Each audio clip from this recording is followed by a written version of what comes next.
खुफिया एजेंसियों के सूत्रों ने दावा किया कि कनाडा में 25 सितंबर को खालिस्तान के समर्थन में होने वाले प्रदर्शन में पाकिस्तान के लोगों को शामिल करने की बड़ी साजिश रची गई है।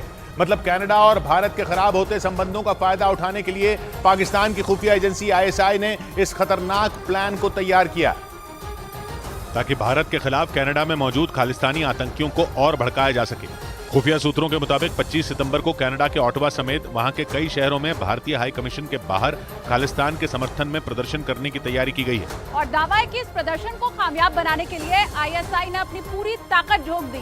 खुफिया एजेंसियों के सूत्र बताते हैं कि आईएसआई ने कनाडा में रहने वाले पाकिस्तानियों को पहचान छिपाकर प्रदर्शन में शामिल होने का फरमान जारी किया है। सूत्रों के मुताबिक आईएसआई के एजेंट भारत के खिलाफ भड़काऊ पोस्टर और बैनर तैयार करने में भी खालिस्तानी आतंकियों की मदद करने में जुटे हैं। यहां तक कि प्रदर्शन के लिए खालिस्तान समर्थकों को लाने और ले जाने के लिए आईएसआई बसों का भी इंतजाम कर रही है। उधर भारत का दौरा रद्द होने के बाद कनाडा के गायक शुभमीत सिंह उर्फ शुभ के सुर बदल गए। मुंबई समेत कई दूसरे शहरों में होने वाले शो से कुछ रोज पहले शुभ ने सोशल मीडिया पर भारत का गलत नक्शा पोस्ट किया था। आरोप लगे मुंबई में तो शुभ के कार्यक्रम के पोस्टर फाड़ दिए गए थे। विरोध जताते हुए बीजेपी के कार्यकर्ताओं ने उनके पोस्टर पर कालिक तक पोत दी थी। यहाँ तक कि शुभ को स्पॉन्सर करने वाली भारतीय कंपनी ने भी अपना कॉन्ट्रैक्ट वापस ले लिया। लेकिन भारत में अपने कार्यक्रम रद्द होने के बाद शुभ के सुर बदल गए। इस पूरे विवाद के बाद उन्होंने पहली बार बयान दिया जिसमें उन्होंने शो रद्द होने पर निराशा जताई। सोशल मीडिया प्लेटफॉर्म इंस्टाग्राम पर साझा किए बयान में उन्होंने ये भी बताया कि वो पिछले 2 महीनों से भारत दौरे के लिए कड़ी मेहनत कर रहे थे और अपने लोगों के सामने प्रदर्शन के लिए बेहद उत्साहित थे और भारत पर झूठे आरोप लगाकर पूरी दुनिया में अपनी किरकिरी करवाने के बाद भी जस्टिन ट्रूडो के बोल नहीं बदले।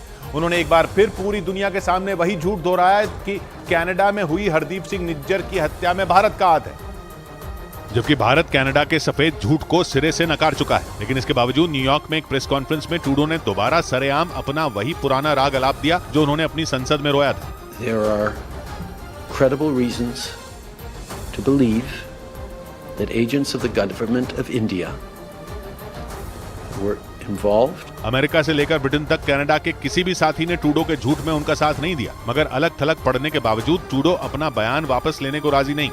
इस बीच खुफिया एजेंसियों के सूत्रों ने दावा किया कि कनाडा में फल फूल रहे ड्रग्स के धंधे के पीछे वहां पनाह लिए सिख समुदाय के तस्कर हैं। बताया गया कि कनाडा में बसे भारतीय मूल के लोगों ने वहां ड्रग्स का धंधा शुरू किया था और उनके तार कहीं न कहीं पाकिस्तान की खुफिया एजेंसी आईएसआई से जुड़े हैं।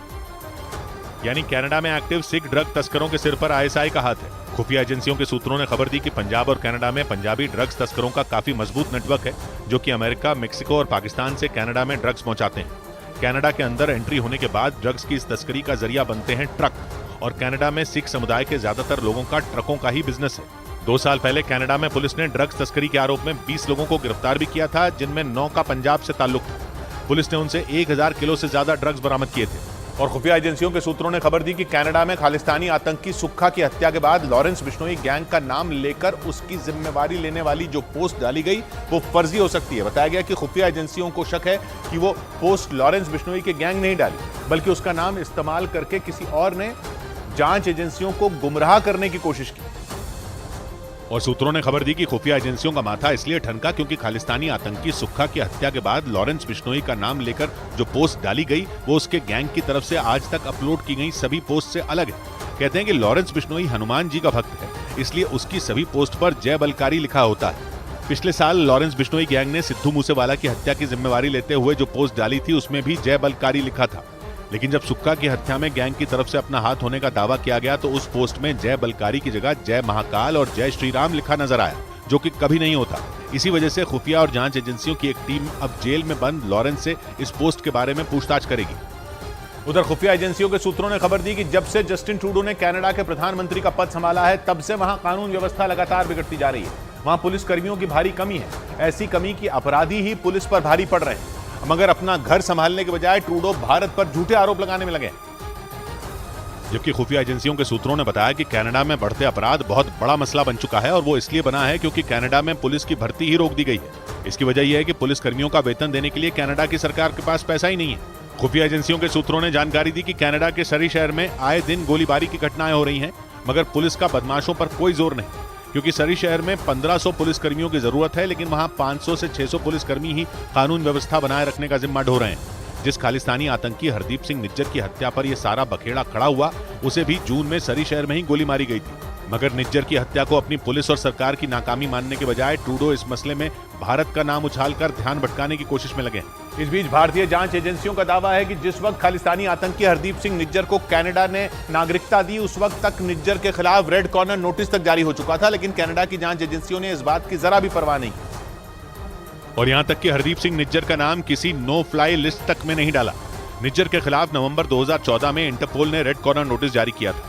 रेड कॉर्नर नोटिस के लिए भारतीय एजेंसियों ने इंटरपोल को निज्जर के खिलाफ सबूत मुहैया कराए थे और प्रक्रिया का पालन करते हुए सबूतों की जांच करने के बाद रेड कॉर्नर नोटिस जारी कर दिया गया। लेकिन कनाडा की एजेंसियों ने रेड कॉर्नर नोटिस की परवाह न करते हुए फर्जी दस्तावेजों के आधार पर निज्जर को कनाडा की नागरिकता दे दी, जबकि हरदीप सिंह निज्जर इससे पहले 2 बार कनाडा की नागरिकता हासिल करने की नाकाम कोशिश कर चुका था।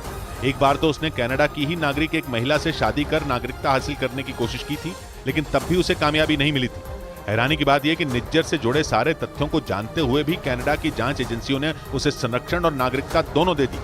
इधर खुफिया सूत्रों के हवाले से खबर है कि पाकिस्तान में बैठे अंडरवर्ल्ड डॉन दाऊद इब्राहिम से जुड़े कई गैंगस्टर और खालिस्तानी आतंकी जांच एजेंसी NIA की हिट लिस्ट में है, क्योंकि आरोप है कि ये लोग भारत का माहौल बिगाड़ने के लिए दाऊद के इशारे पर आतंकी साजिश रचने में जुटे हैं और इसी वजह से इन गैंगस्टरों और खालिस्तानी आतंकियों पर लगाम कसने के लिए NIA ने पूरी तैयारी कर ली। NIA की तरफ से इनकी एक लिस्ट भी जारी की गई, जिनमें ज्यादातर गैंगस्टर और आतंकी पंजाब के रहने वाले हैं। सूत्रों के मुताबिक NIA की नजर जेल में बंद गैंगस्टर लॉरेंस बिश्नोई और अमेरिका में छिपे गोल्डी बराड़ पर है। इसके अलावा NIA के रडार पर खालिस्तानी आतंकी अर्श डल्ला और कनाडा में छिपे लखबीर सिंह लांडा भी हैं।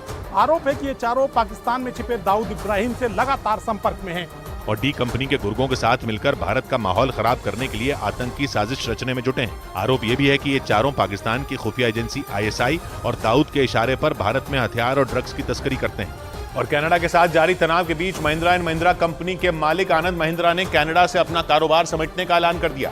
कनाडा की एक कंपनी के साथ उनकी पार्टनरशिप थी, लेकिन कनाडा के साथ बिगड़े रिश्तों के बीच आनंद महिंद्रा ने इस पार्टनरशिप को खत्म करने का फैसला लिया। माना जा रहा है कि यह फैसला कनाडा की अर्थव्यवस्था के लिए झटका साबित हो सकता है।